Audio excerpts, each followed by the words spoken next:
और चलिए आगे बढ़ेंगे बात राजधानी जयपुर की। जयपुर में राज्य मंत्री संजय शर्मा ने फर्स्ट इंडिया से खास बातचीत में कहा कि अलवर के युवाओं को रोजगार मिले। अलवर में स्थापित उद्योग धंधों में स्थानीय युवाओं को रोजगार मिलना चाहिए। राज्य मंत्री संजय शर्मा से खास बातचीत की हमारे पॉलिटिकल एडिटर योगेश शर्मा जी ने, जरा देख लीजिए। राजस्थान में मंत्रिमंडल के जो नए सदस्य हैं, भजनलाल सरकार के जो मंत्री हैं, उन्होंने अपने काम को शुरू कर दिया है। तेजी इसलिए है क्योंकि लोकसभा चुनाव सामने है और साथ ही जनता के बीच में जाकर अभी से राजस्थान सरकार की उपलब्धियों को पहुंचाना है, केंद्र की उपलब्धियों को पहुंचाना है। हमारे साथ हैं अलवर के विधायक और राज्य मंत्री संजय शर्मा जी। संजय जी, उपलब्धियां तो आपने बताई भी थी उस दिन, लेकिन सबसे बड़ा सवाल यही है कि अब समय कम बचा है, कुछ महीनों बाद ही लोकसभा चुनाव की रणभेरी बच जाएगी और अलवर अपने आप में राजनीतिक रूप से बहुत समृद्ध कहा जाता है। प्रवेश द्वार भी है, दिल्ली से जब आते हैं तो केंद्र की राजधानी के सबसे नज़दीक वो इलाका पड़ता है जहाँ से आप विधायक हैं। तो किस तरह की तैयारी है कि मंत्री के रूप में, किस तरह की अब जिम्मेदारी होगी? देखिए, राजस्थान विधानसभा के चुनाव में जिस प्रकार से राजस्थान की जनता ने हमारे देश के यशस्वी प्रधानमंत्री आदरणीय नरेंद्र मोदी जी के नेतृत्व में विश्वास व्यक्त करते हुए जो मैंडेट दिया है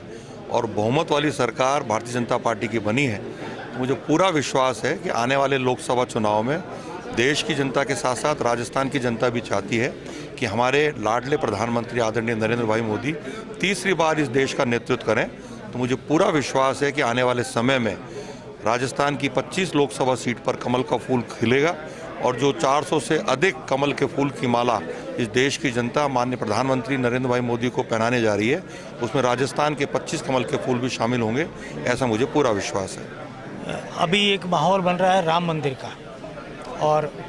पूरा देश राममय हो रहा है क्योंकि 22 तारीख को भव्य राम मंदिर का अयोध्या में शुभारंभ है और भारतीय जनता पार्टी ने एक लंबा संघर्ष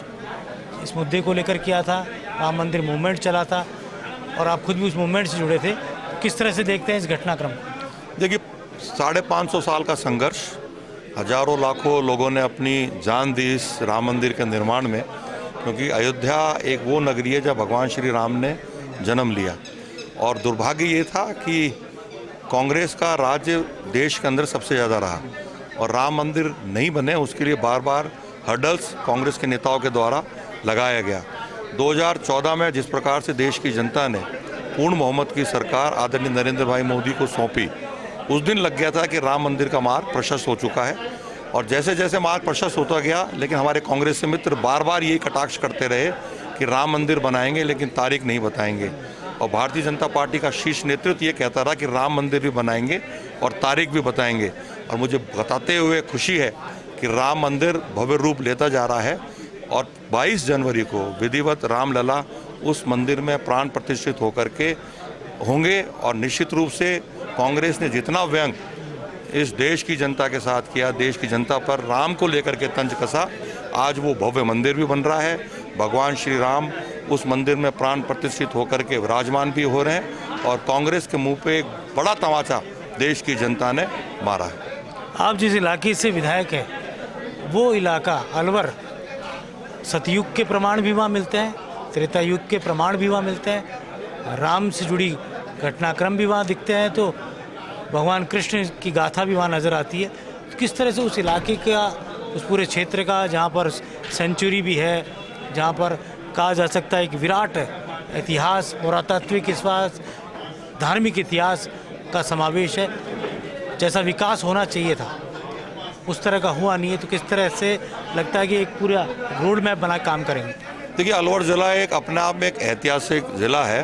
वहाँ महाभारत कालीन से जुड़े हुए प्रमाण वहाँ मिलते हैं, रामायण से जुड़े हुए, राम युग से जुड़े हुए प्रमाण वहाँ पे मौजूद हैं और जो हमारा सिरस्का जंगल है, ऐसी मान्यता है कि आज वहाँ भी बड़ी मात्रा में बड़े संत तपस्या कर रहे हैं और ये एक धार्मिक नगरी भी है और पर्यटक रूप से भी बहुत प्रतिष्ठा इस नगरी की, इस ज़िले की पूरे देश के अंदर है। तो मेरा विश्वास है और हम प्रयास भी करेंगे कि अलवर ज़िला धार्मिक रूप से और साथ ही साथ पर्यटन दृष्टिकोण से राजस्थान ही नहीं अपितु देश के मानचित्र पर स्थापित हो। उद्योग के रूप में बहुत बड़ी संभावना है क्योंकि दिल्ली से लगता क्षेत्र है, हरियाणा से लगता क्षेत्र है, भिवाड़ी, कुशखेड़ा, बहरोड, अलवर शहर स्वयं उद्योग की बड़ी वह है कि वहाँ उद्योग भी पनप सकता है, हमारे उद्योगपतियों को अच्छी व्यवस्थाएं मिल सकती हैं, जिससे रोजगार भी सृजन होगा, शहर का विकास भी होगा, जिले का विकास होगा। पानी की एक विशेष समस्या हमारे जिले के अंदर है, तो आज अभी जिस प्रकार से सरकार बने हुए भी 1 माह भी नहीं हुआ और माननीय प्रधानमंत्री जी ने, माननीय जल संसाधन मंत्री जी ने और माननीय मुख्यमंत्री जी ने एक पहल करी। संजय शर्मा जी ने लंबे समय तक बीजेपी संगठन में काम किया, जिला अध्यक्ष का दायित्व संभाला और युवा मोर्चा से लेकर और मंत्री बनने के सफ़र में एक लंबा संघर्ष उनका रहा। अलवर को लेकर उनका अलग नज़रिया है, एक दृष्टिकोण है, एक उनका सोच और विज़न है। मंत्री बनने के साथ ही वो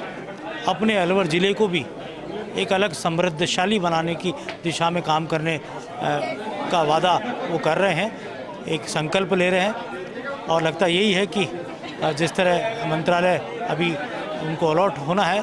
और उसके बाद उनकी गति हमें देखने को मिलेगी, किस तरह से वो आगे बढ़ते हैं, काम करते हैं। कैमरा जर्नलिस्ट संजय के साथ योगेश शर्मा, फर्स्ट इंडिया, जयपुर।